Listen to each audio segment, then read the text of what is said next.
Jody, just thoughts, obviously, I guess deny the vote to split public and private schools, and then to look forward, in the future of how they can tweak the bylaws to maybe create a level playing field. I think, Chris, what that was let's look at every possible alternative. I think the split was probably seen as a point of no return. So I think what the council viewed today was, are there anything else that we can do from the state office's standpoint? I think they're going to come up with some recommendations of maybe some loopholes that they can close up from public to public as well to address some issues, because again, I don't know that it is just a public-private issue, but I think it's let's see if we can address some other things before we get to a split. But obviously with a 5-4 vote, you can see it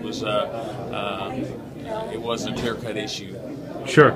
How much do you think not having any private school representation on that council made a difference? I mean, do you think there was any, and this may not be the right question for you, but do you think there was any concern about any ramifications coming from that?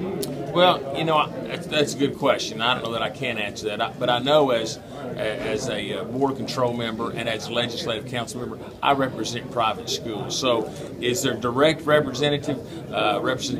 No, but indirect in that I represent Webb, Catholic, CAK, Grace, Berean. I represent all those private schools. So they do have representation, but not as far as a direct representative of that school.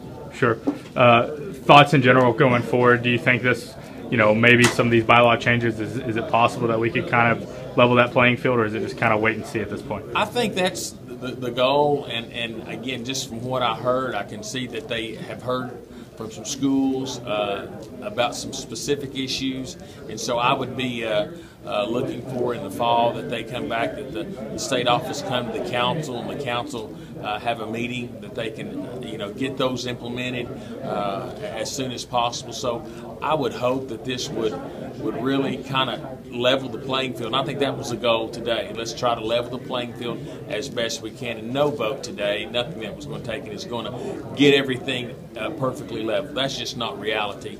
But I think the vote today signified a start and a movement in that direction of identifying some, I don't want to call them loopholes, but I think weaknesses in policy.